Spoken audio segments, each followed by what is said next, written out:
روزے دار جنت کے کون سے دروازے سے داخل ہوں گے اور اس کا نام کیا ہے؟ جو ایمان اور اخلاص کے ساتھ روزہ نہ رکھے اس کا کیا حکم ہے؟ تو ویڈیو اینڈ تک دیکھیے گا۔ رب دو عالم کا احسان آیا، رب دو عالم کا احسان آیا، رمضان آیا، رمضان آیا۔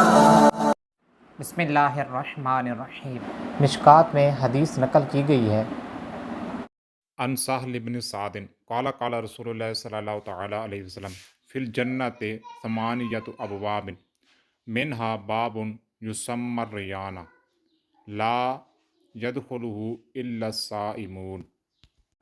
حضرت سہل ابن سعد رضی اللہ تعالیٰ عنہ فرماتے ہیں کہ حضور سید عالم صلی اللہ تعالیٰ علیہ وآلہ وسلم نے ارشاد فرمایا کہ جنت کے 8 دروازے ہیں، جن میں ایک باب الریان ہے اور اس میں صرف روزہ دار ہی جائیں گے۔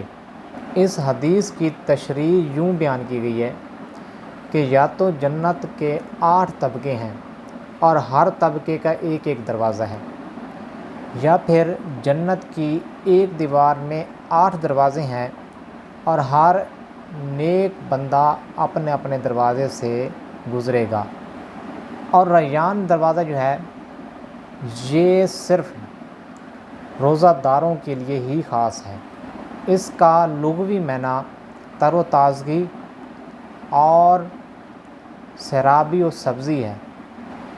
چونکہ روزہ دار بھوکے اور پیاسے ہوتے ہیں اور بنسبت بھوک کے پیاس کی وہ زیادہ تکلیف اٹھاتے ہیں، اس لیے ان کے لیے وہ دروازہ منتخب کیا گیا ہے جس میں نہریں اور بے حساب سبزہ اور پھل فروٹ ہوں گے۔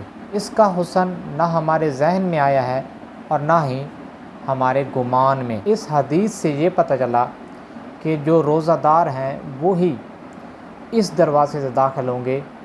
اگر جو روزہ دار نہیں ہیں، جنہوں نے روزہ نہیں رکھا اور وہ شفاعت مصطفی صلی اللہ تعالیٰ علیہ وآلہ وسلم کی برکت سے بخش بھی دیا جائیں تو وہ جنت میں تو داخل ہو جائیں گے، لیکن اس دروازے سے داخل صرف اور صرف روزہ دار ہی ہوں گے۔